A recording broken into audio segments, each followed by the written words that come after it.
Oi, gente. Agora vocês já viram as cenas lamentáveis da torcida do Cruzeiro forçando o jogo a ser terminado antes do tempo, que levou o Cruzeiro a ser rebaixado. E eu quero fazer uma analogia e falar sobre o tema de saber perder. E saber perder é uma coisa que o brasileiro às vezes não sabe e, pior, interpreta mal o que é saber perder. Eu não estou falando, obviamente, de todos os brasileiros, mas muitos brasileiros parecem não saber perder e não saber como coordenar seu protesto, sua revolta, sua frustração.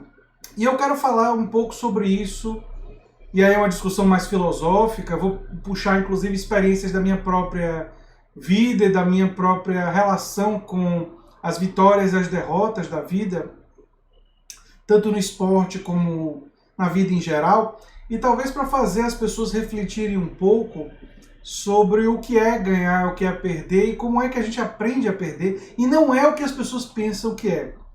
Né? As pessoas, em geral, projetam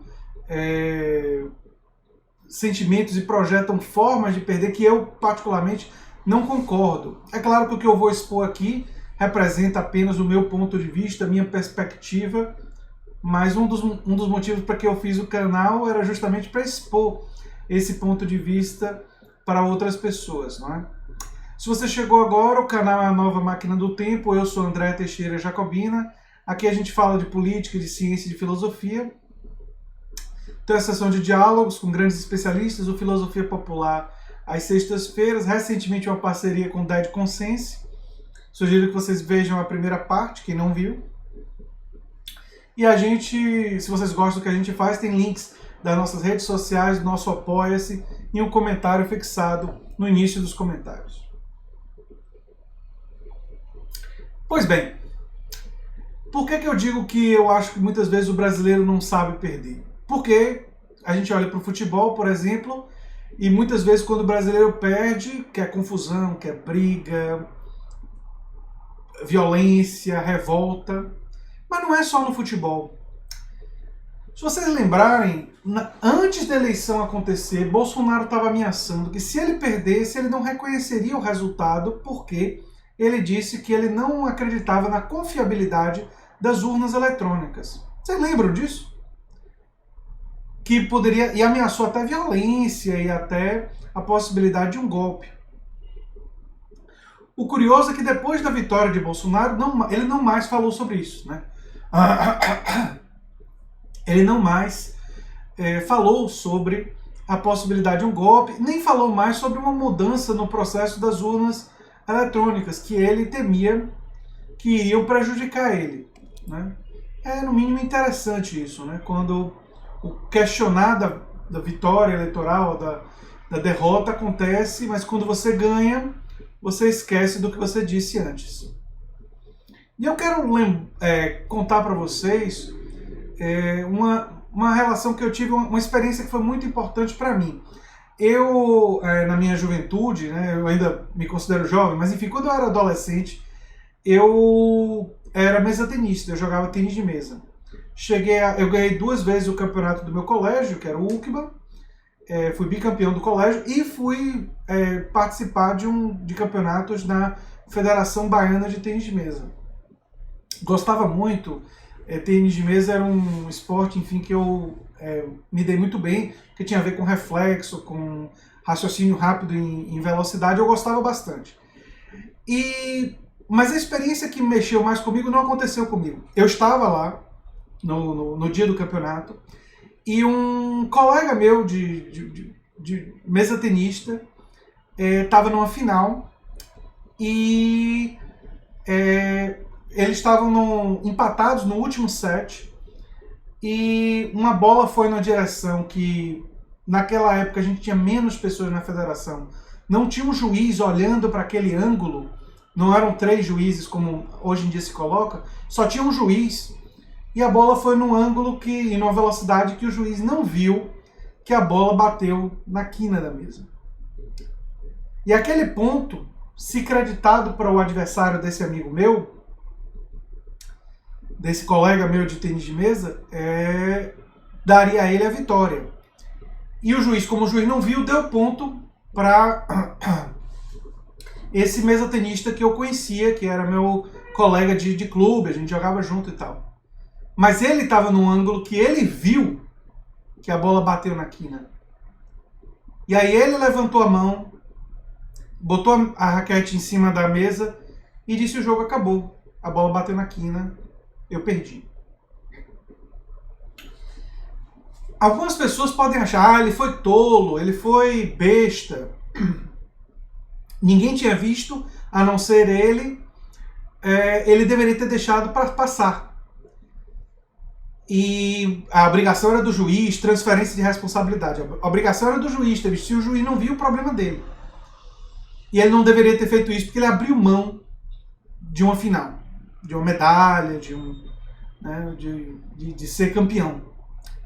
Mas para ele era mais importante estar de bem com a sua própria consciência do que vencer de forma desonesta.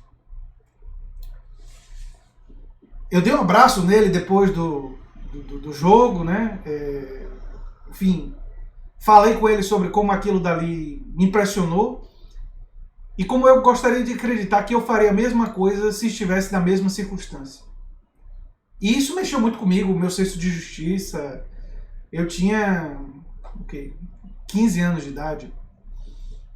E eu fiquei muito orgulhoso de poder dizer que ele era meu amigo. Então ele perde o jogo, mas ele ganha a vida. Porque ele influencia as pessoas, ele faz uma atitude que faz a gente admirar. Agora eu quero falar sobre a torcida do Cruzeiro e fazer uma analogia da torcida do Cruzeiro com o povo, né? O povo brasileiro, diante de coisas que estão acontecendo. Coisas que irritam o povo, que revoltam o povo.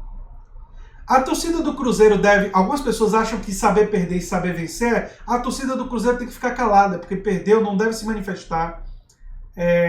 Assim como aqueles que foram derrotados na eleição devem ficar calados. Não. Isso não é aprender a perder, não. A torcida do Cruzeiro não deve quebrar o Mineirão. Não deve explodir bombas. Não deve... Brasileiros protestando contra o Estado não devem depredar patrimônio público. Tem certas coisas que não devem ser feitas, mas a torcida do Cruzeiro tem todo o direito de protestar contra a diretoria. Tem o direito de vaiar os jogadores. Tem o direito de ir lá e fazer uma manifestação contra a diretoria. Sem quebrar nada, sem violência, mas tem esse direito fundamental.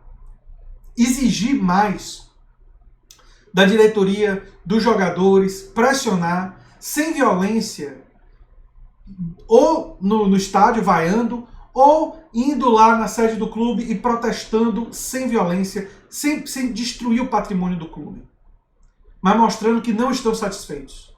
Eles têm o direito de querer mais, de querer que as pessoas sejam melhores no futuro, que o clube seja mais bem administrado. Eles têm esse direito. Assim como o povo brasileiro tem o direito, como o povo chileno tem feito, de protestar, de ir às ruas, de dizer que não concorda com essas políticas. Aqueles poucos no Chile que podem estar cometendo excessos, esses estão errados. Não é certo aproveitar um momento de mobilização popular para roubar uma loja ou para depredar patrimônio público. Mas é bom lembrar que no Chile, os que estão fazendo isso são a minoria. E a maioria das pessoas que estão indo às ruas no Chile, na Colômbia, na França, a maioria, embora não todos, estão fazendo seus protestos, estão reconhecendo que têm perdido, sim, mas não estão satisfeitos. E têm o direito de reclamar. E têm o direito de querer mais, querer um governo melhor. Assim como nós podemos exigir mais de nós mesmos, nós temos o direito de exigir mais dos nossos governos. Isso não é ser um mau perdedor, não. Isso é saber perder. Quando você perde e vai para a oposição, você tem o direito de criticar. Você pode exercer a sua liberdade de expressão, desde que essa liberdade não inclua atos de violência, atos ilegais. E por isso que as pessoas Os torcedores do Cruzeiro que se excederam e que depredaram o patrimônio do Mineirão estavam errados. Mas aqueles que só vaiaram e que protestaram estão dentro do seu direito e nós precisamos separar eles. Diferenciar eles. Deixar claro que eles não estão agindo da mesma forma. Eu fico me lembrando na minha própria vida pessoal, que eu não sei se vocês sabem disso, mas eu não passei na minha primeira seleção de mestrado, nem na segunda. Eu passei na terceira. E cada vez que eu tinha um revés na vida, no doutorado eu passei de primeira, mas cada vez que eu tinha um revés na vida, eu pensava o que é que eu fiz de errado, refletia sobre meus erros, sobre limites, e tentava fazer melhor da próxima vez. E tentava usar aquela derrota, aquela crítica, aquele momento que as coisas não deram certo, como combustível para tentar ser melhor e melhorar da próxima vez. E isso tem muito a ver com saber perder. Saber perder não é abaixar a cabeça, se envergonhar, querer parar de tentar, ou querer dizer que porque perdeu não tem o direito de reclamar ou de protestar. Não, não, não.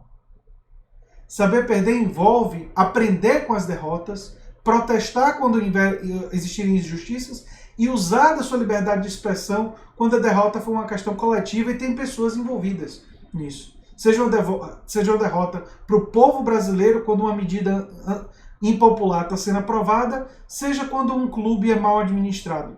Seja quando a má administração é do Estado brasileiro, seja quando a má administração é de um clube brasileiro. Eu acho que o brasileiro, infelizmente, por falta de cultura democrática, pelo fato de que nossa história está repleta de golpes e de períodos autoritários, e na nossa educação formal também não nos ajuda muito e precisa evoluir muito, nós não sabemos direito aprender com as nossas derrotas. E também não sabemos aprender com as nossas vitórias. Quando vencemos, temos muito prazer em tripudiar daqueles que são derrotados. Temos uma espécie de desejo sádico de querer machucar aquele que foi derrotado. Né? E eu acho que a gente tem muito a aprender com aquele meu colega do tênis de mesa que preferiu perder uma partida numa final, mas nunca perdeu a sua própria consciência de quem ele era e dos princípios que ele defendia. E influenciou pessoas como eu, e espero que esteja influenciando pessoas como vocês, que escutam a minha voz no dia de hoje. Era isso aí, gente. Se vocês gostam do que eu faço aqui no canal A Nova Máquina do Tempo, se inscrevam, deem like, compartilhem e quem sabe se torne apoiador do canal. Os apoiadores sempre estão sugerindo novos temas, não é? Um abração e até o próximo vídeo. Se vocês estão achando que eu estou vermelho aqui, tem a ver com um pouco do nervosismo e a chateação desses dias difíceis que nós vivemos, né? Um abração e até o próximo vídeo. Tchau, tchau.